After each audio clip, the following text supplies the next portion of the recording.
everybody. We're being joined now by Coach Swinney. As always, we're going to turn it over to him for opening comments prior to opening the line for questions. As always, we will ask you to identify your name and affiliation prior to asking a question. But with that, we will turn it over to Coach Swinney for his opening remarks. Coach. All right, Ross, appreciate it. I know we talked a little bit already on Sunday, but we're super excited about this opportunity this week. I mean, it's special. Very, very few coaches, very few players, get the opportunity to compete at the highest level, compete for a championship, and this is just a special opportunity, and certainly not something we take for granted, and really excited about it. And congratulations to Notre Dame and the season they've had. I know it's going to be a great matchup, but I wanted to take a minute today, and reflect just a little bit on this team. This is, school's out now. We finished our finals. Every year is a new journey, that's for sure. But no team, and this is 12 years as the head coach now, but no team that I've had has faced the challenges of this team. And one of the things that I always tell our guys, and one of the things I told them in the beginning of the season was, this is 2020, whatever we're dealing with, it's either going to shine you up or it's going to grind you up. It's all about what you're made of. And I said, I know we're made of the right stuff. And 2020 has shined up this bunch. I think that, we have seen the resolve, the resiliency, the heart, the character of this team, and the same thing of our staff. It's been one of my greatest moments that I've had here at Clemson, or even in my life, and that's being a part of what I've seen this year, and seeing a group of people come together with selflessness, commitment, pride, love for one another, and accomplish some amazing things. And so it has definitely, shined this group up, and I think has showed what we are made of here at Clemson. But just a few things, superlatives. I can thank Ross Taylor for giving me a few of these, but I think just a few things. There's a lot we could take all day, but a few things that I think to point out about this team as we head into postseason. We're the first Power 5 team to go to 6 consecutive conference championship games. Despite playing 2 fewer regular season games this year, we are in position to have our 10th consecutive 10-plus win season, and we would be only the 3rd team ever to do that if we're fortunate enough to accomplish that in this postseason. Our seniors got their 50th win, and they tied the ACC record with 31 ACC wins, and they became the first senior group ever at Clemson to be undefeated their entire career here at home. And the last senior group to do that in college football was 2010 Boise and Oklahoma. So a very rare accomplishment indeed. And then the consistency of this senior group. This senior group has never been outside the top 10 in their entire career. Offensively, we scored 34-plus points in 10 consecutive games. Clemson and the 2013 Florida State team are the only ACC teams to do that. We had 400-plus yards in 10 consecutive games, and the only streak longer than that here at Clemson is our 2018 team, which did it 15 in a row. Our 72 400-plus yard games since 2015 are the most in the country. We have averaged 346 yards passing, which is the most in Clemson history. 12 yards more than the 2016 team record. Travis Etienne came back for his senior year, and he's leaving here as the all-time leading rusher in ACC history. He set the FBS record for the most career games, scoring a touchdown, and he's the only player in the country this year to have 750-plus yards rushing and 500-plus yards receiving. Trevor Lawrence, I don't have enough time to list all his superlatives, be here all day and half of tomorrow, but he's 8-0. He's 8-0 this year, and that moved him to 33-1 as the starting quarterback here at Clemson and made him the winningest quarterback ever in Clemson history. And it's the best record by any quarterback in FBS since the Division I split in 1978. DJ Uiagalelei, he led us to the largest comeback in Death Valley this year, history, in his very first career start, and then he came back the next week and set a college football record for passing yards versus Notre Dame in his other start.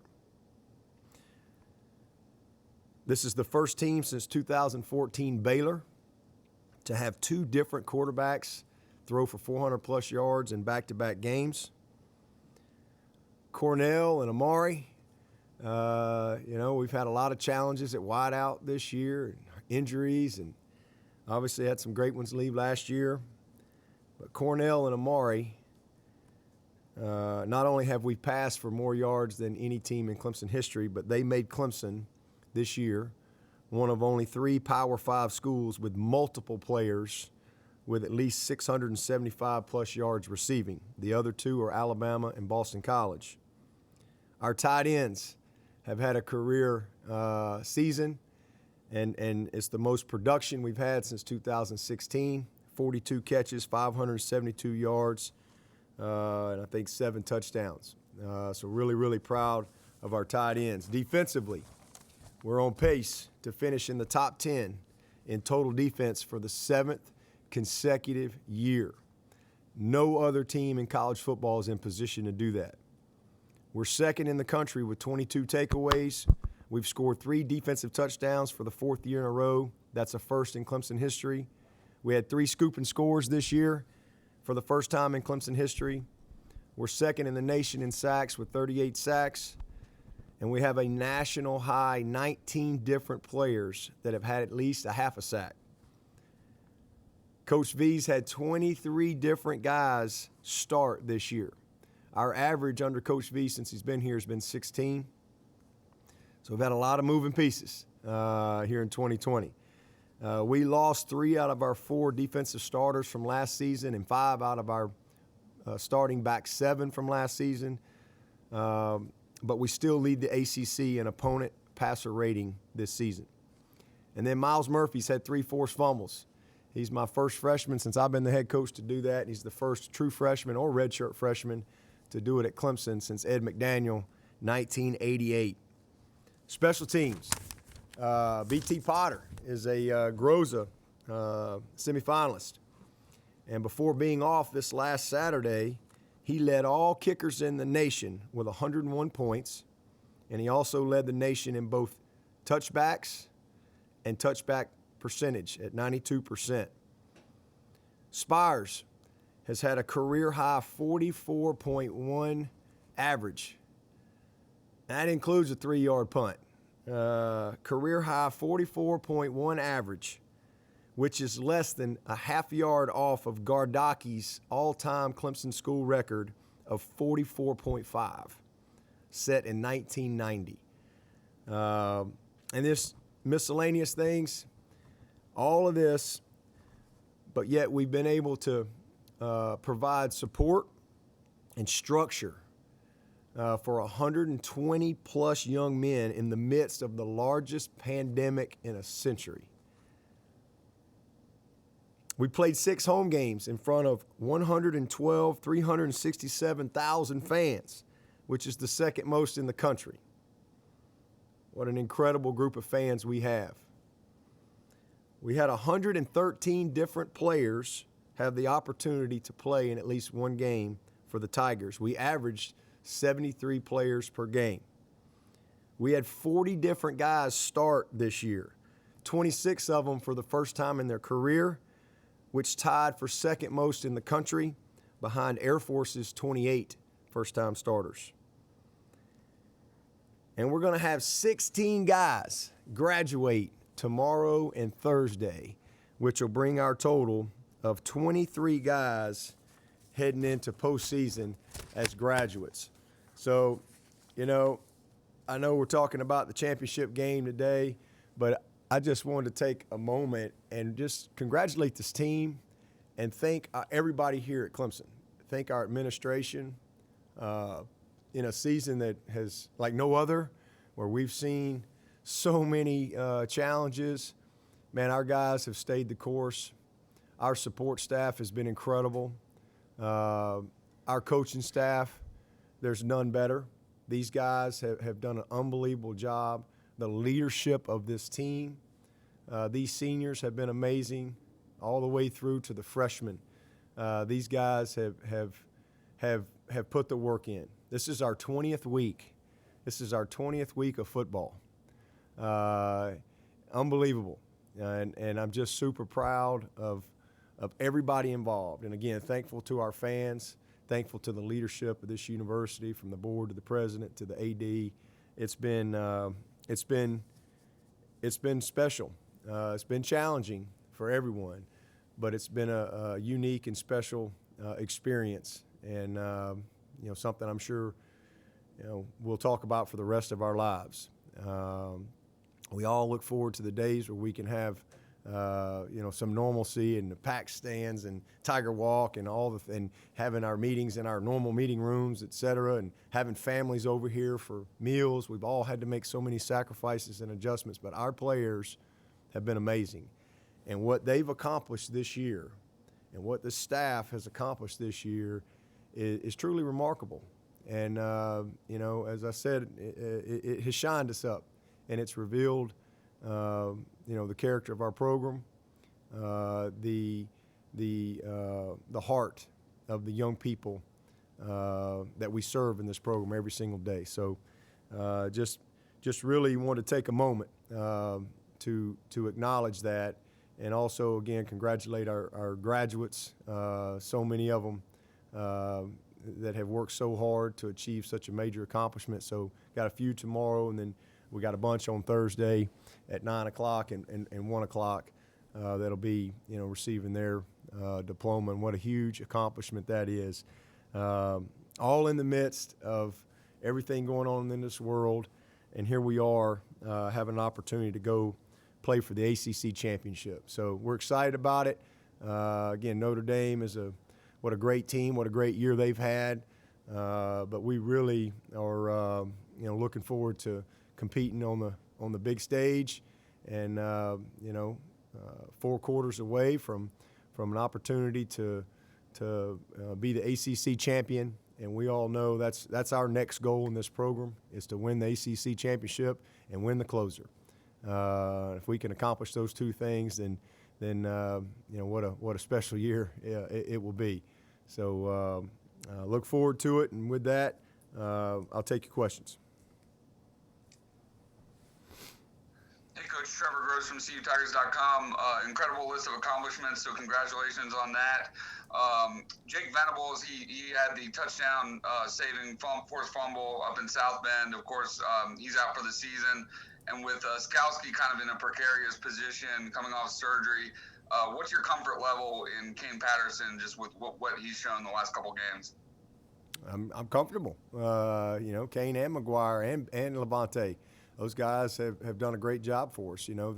They're still young players. This is their second year, but they work really, really hard. They're incredibly committed. This is game 11 for us. So they've gotten some really quality experience this year.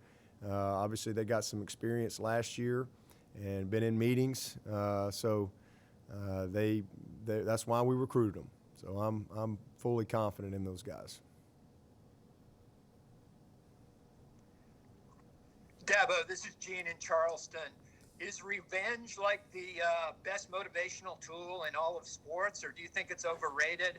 And do you guys have pictures around the building of leprechauns or Tim Beret or anything like that right now? No, we don't. It's just we just move on. We move on to the next game. I always have. Our guys they know that this is a team that beat us the last time we played them. we've played many teams over the years that maybe beat us, and then we had to play them, either the next year or whatever. But it's just the next game. I mean, what happened in the first game? What a great football game that was. I mean, it's exhausting going back and watching it over the last 2 weeks, to be honest with you. I mean, it was such a roller coaster of emotions, that game, on both sides for both teams. Both teams made some great plays. Both teams made some critical mistakes.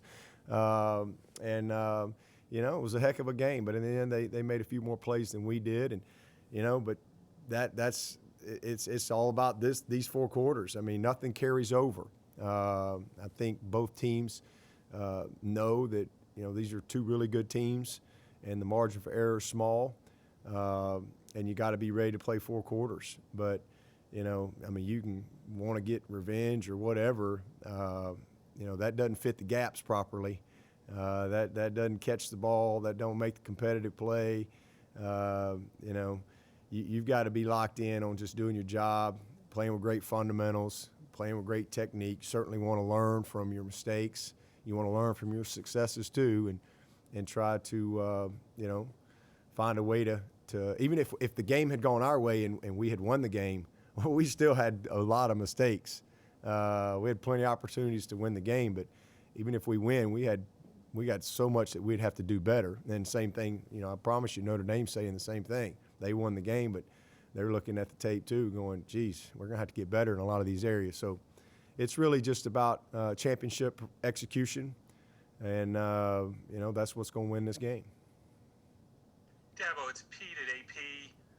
Obviously, when you talked about how proud you were of these guys for what they accomplished in this world, it goes to a lot of things. I mean, but I would imagine Trevor is near the top, if not at the top of that list, because he's a guy who had every reason to opt out if he wanted to, just because of what his future is. And yet he's the one who's fighting to keep playing and get to this point, even after getting the virus. I mean, that's just who he is. That's just who he is. That's why he's special. That's why he'll be the first pick. Without a doubt. There are a lot of good players out there, but there ain't none like this guy. And you talk about the whole package. Who he is as a human being, who he is as a leader, what his heart is, his humility, his consistency as a person. Obviously his skill set, his preparation, his mind. I mean, you name it. His love of he's an unbelievable teammate. I mean, just a joy to be around every single day. Such a humble spirit. Loves to be coached. And he's got a competitive streak. I mean, he's 33-1. I mean, the guy he's a winner. And he's really had one bad game his whole career here, in my opinion. And he's had some bad plays along the way, but he's really only had one bad game. He's just really special, and I don't think you can overstate what he's meant to college football this year. To be honest with you, he used his platform in a way to change the narrative, and not just Trevor, our whole team, our whole staff. I mean, I told our team and our staff in June, before any of NCAA, any of that stuff, I told them all that, hey, we were going to come back in July, but nobody had to come back. Nobody had to play. Nobody had to coach. Nobody had to come be support staff. Nobody had to be here. Everybody could just come back in January or whenever the world was normal. No hard feelings. And I just needed to know who was going to be back so I could play him. And everybody's been here. Our whole team's been here. Even guys that couldn't play, they're here every day. A guy like Justin Foster, he's been here every single day. Every senior meeting, he's been right there in the middle of it. He's been here all year. And so, to me, when I say it shines you up or it grinds you up, I think that's just the culture of our program. I'm just really proud of this team. I'm proud of the staff. I'm just the leadership is incredible. But certainly Trevor, it'd have been very easy for him, but that's not who he is. That's not who he is. That's not who he'll ever be.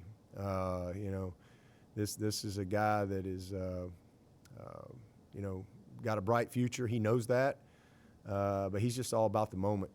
He's all about right now. He's all about having a great Tuesday practice, I promise you. Coach, it's Chase Goodbread with NFL.com. Can you describe Trevor's ability to read defenses pre-snap and look off safeties during the play and do some of those cerebral things that don't really have anything to do with arm talent? He's as good as there is. He'll be as good as there is the first day he gets into the NFL. That's how good he is. What you want to know? He can see it. He's seen it all. I promise you. There ain't nothing he'll see on Sunday that he hadn't seen. He might see a faster version of things. He might see some of that. Obviously, you're talking about the best of the best in the world. But I promise you, there ain't going to be nothing he ain't seen on this practice field or any of these 34 games that he's played to this point against unbelievable opponents. Is that something he had as a freshman too, or is that something that's developed over time? Well, I think it's both. He came in. One of the reasons that he was so successful early, just like Deshaun was his football IQ. From the moment he got here, his ability to absorb the playbook, installation, day one, and take it from meeting rooms to the practice field, to understand defenses, what they're trying to do, the structures, what the weaknesses are, et cetera, et cetera. He was incredibly well coached in high school. He's got an unbelievable aptitude. You know, he started since the 9th grade in varsity. Deshaun was the same way. And both of those guys, when they got here, they were rare in that regard as far as their acumen and aptitude and just football IQ. So, but yet still, he had a lot to learn and what he was going to see, you know, collegiately. And, you know, but you know, I watch NFL football all the time. I mean, it's either two safeties, one safety, or no safety. There's about any. I don't know what. There's not much they're going to be able to do. You know, what do you want? You can cloud coverage. You can play man coverage, zero coverage. You can play quarters coverage. You can play trap coverage. You can roll coverage. You can do about anything you want. This guy's as good as there is pre-snap and post-snap. And, you know, that's not going to change. Now, the margin for error will get smaller in college. You know, that's open. In the NFL, that's open. So, you know, it's just the game is more precise. But as far as, you know, schematically and what he's been exposed to and what he's seen and his ability to process it, protections, understanding, you know, fronts and how to prepare week in and week out as far as studying tips and tendencies and those type of things. I mean, he's just special. Thanks, Coach. Dabo, this is Grace with The Athletic. Just staying on Trevor for a second. You guys have obviously seen him play in a bunch of huge games, but what do you learn about him each time the stakes seem to get a little bit higher? Yeah, it's just no moment's too big for him, and he you know he's not perfect, but when he makes a mistake, he rarely will make it again. I mean, he's got almost a photographic memory. He really does. I mean, it's amazing to me, you know, what he sees, and I mean he can come off the field and he can tell you exactly what happened. And that's a special trait, you know, that he has. But, you know, no moment's too big for him. I mean, he loves it. He loves the bright lights. He loves the challenge. He likes to compete at the highest level. And, you know, he's at his best. You know, when the game's on the line, critical situations, the biggest games, you know, he just doesn't flinch. Hey, Dabo, David with ESPN. I promise I don't want this entire press conference to be about Trevor, but I do have one more for you. He was obviously outspoken in the We Want to Play movement. He was outspoken along with Darian and Cornell and Mike and the other guys who put together the protest march earlier this summer. For a lot of guys of his prominence and his spotlight that's on him, that's a dangerous area to step into. I know you've certainly dealt with your fair share of criticism fairly and unfairly over your career, so you know what it's like. Did you ever have a conversation with him about how best to, take that platform and use it, and how do you feel like he's handled it? He's great. He's got thick skin, and if you're gonna be a football coach, at any level, certainly at this level, or if you're gonna be a quarterback at this level or the NFL, you better have some thick skin, especially in the we live in a world with a bunch of foam gangsters. Everybody just attack you every day, all day, and nobody has to have any facts anymore. It's just what kind of headline can we get, and so you can either handle that or you can't. You let that determine your quality of life, or you draw on something else to determine the quality of your life, and that's what he does. He's strong in his faith. He knows who he is. He's not trying to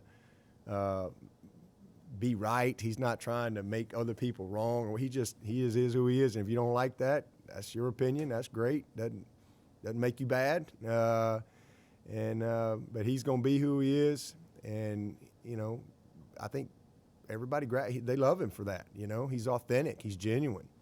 And he's not afraid to disagree, even though it might make the thumb gangsters mad at him.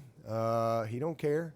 He knows who he is. He's grounded in that, and he's going to show up and go to work and be the same guy every single day, regardless of if there's a lot of praise or a lot of criticism. He's got great confidence and humility that way. Hey Dabo, it's Josh from the Post and Courier. You said Trevor has only had one bad game in college. When was that? Which game was that? And what did he learn from that game? It'd be the one he lost. It'd been that one in New Orleans.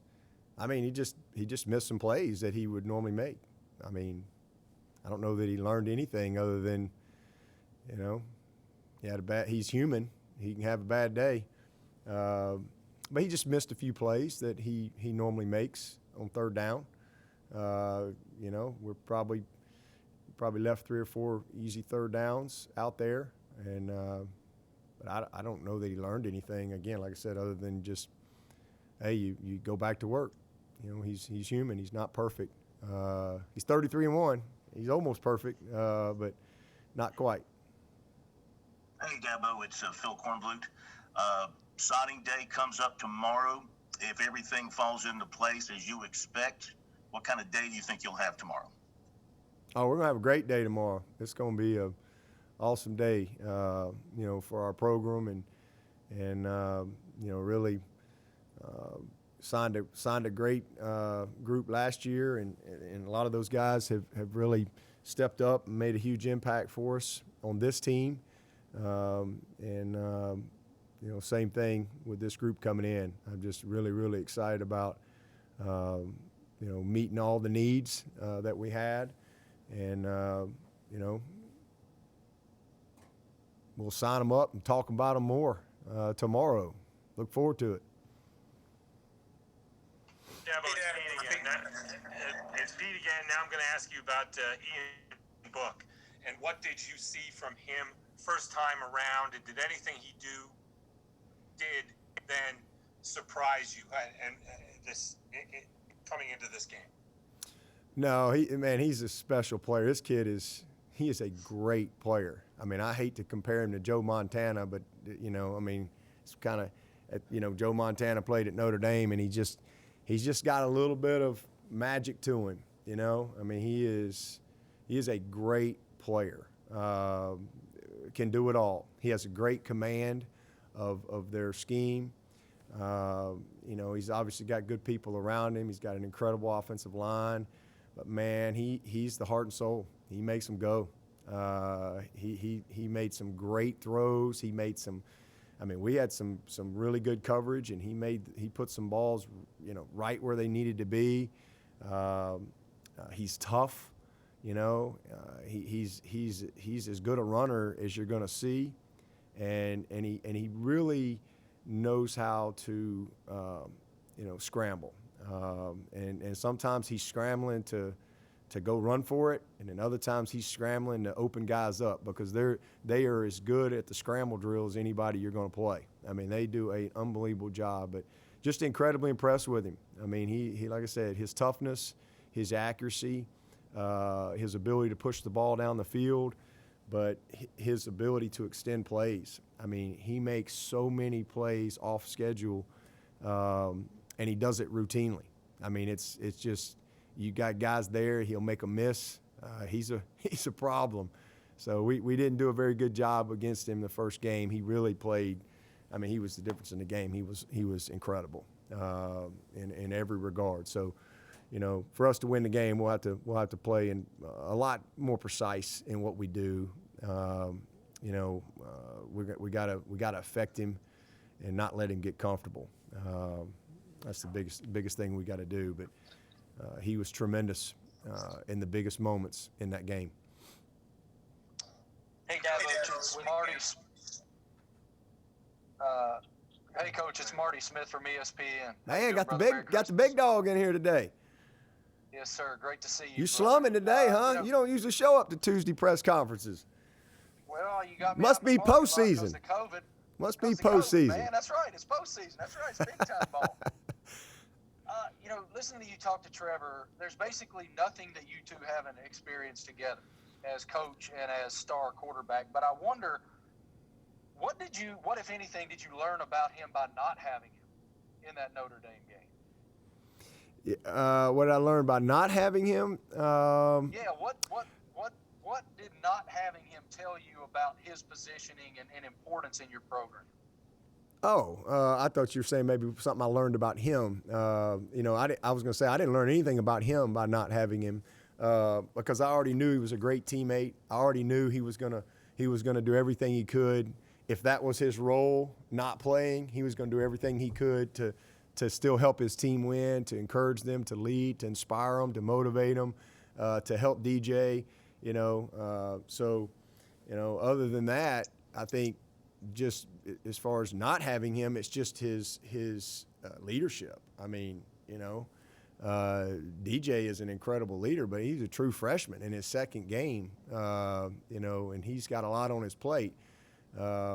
With Trevor, you know, Trevor kind of walks out there with 3 plates, and he's okay with that, you know, kind of like our Thanksgiving Day meals, you know, he's okay. You know, he just brings a wealth of knowledge and experience and confidence that's just hard. You know, he's played 30 whatever he has now, 34 games. It's hard to coach that. Hey, Coach, it's Trevor. Go ahead, Marty. I just had one more real quick, guys. You said that you know, this might be the proudest moment for you as a coach with everything that the players and the program managed this year. For somebody who didn't know and hadn't lived it, how would you describe what everyone had to manage this year? I mean, total chaos. You know, uncharted waters. I mean, unprecedented. No roadmap. You know, just literally, you know, driving in the dark with no headlights, trying to figure it out. And that's why I'm thankful to the good Lord. You know, the Bible says, you know, His word is a lamp unto your feet. I'm thankful for that lamp. You know, you turn a lamp on at night, you know, it doesn't light up the house. It just gives you just enough light so you don't stomp your toe going to the toilet, right? So, you know, I'm thankful to the good Lord because He gave me a little lamp just so I could see just enough to kind of keep moving, because I think everybody driving around in the darkness with no headlights, that's kind of what it was like, on unfamiliar roads. You know, I mean, I can go back to Pelham, Alabama. I don't need no headlights. I can drive from here to my house. I don't need no headlights. I can go in the complete dark. But these are roads nobody's driven. You're talking about 100 years since a pandemic like this. Incredible. I mean, the whole world shut down. I mean, we go on spring break thinking we're coming back. We got spring practice. We got, you know, and next thing you know, you don't even really see anybody till, you see them just for like a week in June. You don't see anybody till July. Like, you're isolated, you know, whole new way of life. You know, it just, you know, fear, you know, so many things. Obviously, all the, you know, issues in the world, you know, outside of, you know, what we're dealing with COVID, and just really, really challenging. And you're trying to lead and keep a group of people together. But I go back and to what I told our team back in June. I said, this is either going to be a competitive advantage or disadvantage. And, you know, we're made of the right stuff. And that will win the day. And that's exactly what has happened for us. I'm incredibly proud of our staff, our support staff, everyone here. I mean, you know, the folks down that work in our bistro that cook the food. I mean, they've been here. It's amazing what they've had to do. I mean, the people cleaning the building, the sacrifices that everyone has had to make. Most people have no idea what all has transpired. Our medical team, and staff. It is, you know, again, no roadmap. No. I mean, just figuring it out as we went. But we did it with faith. We did it together. We did it with belief. And we did it with love. And it's been awesome to see these guys, you know, play the way they've had. No excuses. Guys stepping up, you know. It's been incredible to be a part of it and you know, watch it all play out and to be at this point now in the ACC Championship. A lot of people didn't think we'd play a game, and now we're going into our 11th game. It's in our 20th week. It's pretty incredible what has transpired. Hey, Dabo, playing off of that. Hey, Dabo, this is Will. Kind of playing off of that. When you look at the ACC's plan and all that, you know, do you think they've done a better job than maybe what people would give them credit for, and considering the fact that they did try to get the rivalry games played in, and they also had more bye weeks built in than any other conference to make sure you guys can get games in? Yeah, and I was a part of that committee. So, you know, I was, you know, I know how the sausage was made, if you will. I was a part of all of it all summer, and you know, I think the league got it right. I mean, you know, the way the schedule was laid out, the flexibility built in when we started. I wish we'd have started even a week earlier, but that's kind of what we settled on when we started, and it's worked out great. Knew there were going to be challenges. You know, people get like, you know, like something like, well, we knew there were going to be challenges. Everybody did, but you know, I think we've played probably more games than anybody, and so our league's done an incredible job. They really have, and we're going to crown a worthy champion Saturday night in Charlotte. There's no doubt about that, and I'm just thankful that we've got the opportunity, and thankful that not just the ACC, but the SEC and the Big 12, you know, had the courage to push forward and allow these young people to play. You know, because this has been important. It's been important for our country. It's been important to these young men's lives, and I'm just thankful that we've been able to navigate it. It didn't go perfect, but we've been able to navigate, you know, to this point. Hey, Coach, it's Trevor again.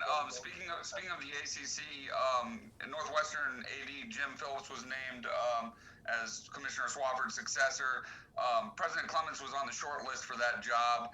I'm sure it would be cool to have a Clemson guy in that position, but are you somewhat relieved that President Clements will be staying at Clemson? I'm super happy that President Clements is staying at Clemson. I mean, he's the best president in the country. I mean, he's unbelievable. I mean, he just does an amazing job. You know, he's got a unique way of leading, connecting. He's just always available. You know, the alignment, you know, in my position, that's something that you're always evaluating. You know, who's the president, who's the AD? Those are critical factors, when you're the head coach. And so absolutely, I'm super excited that he's staying here at Clemson, and look forward to meeting the new commissioner, Phillips. I do not know him, but I look forward to meeting him at some point. Hey, Coach, Pete Hannity, got a question about the running game you mentioned the other night about obviously needing it to be better this time. Is that a matter of doing things differently up front? And I would think perhaps Trevor being in this game will impact that. What are your thoughts? Yeah, I mean, Trevor certainly brings, again, just that experience and confidence and knowledge with the whole package of everything that we do. But bottom line is we got to play better up front. I mean, we didn't play well inside. Simple as that. Bach got hurt. He went out. But we got to play better. Got to play better inside. And it's just fundamentals and techniques type things. So I was really proud of how we played. Against a really physical group in Pittsburgh, similar as far as their ability to stop the run, and so that was a good challenge for us, and we certainly made a lot of improvement there. But yeah, we got to play better, up front, tight end, wide outs, everybody's a part of the run game.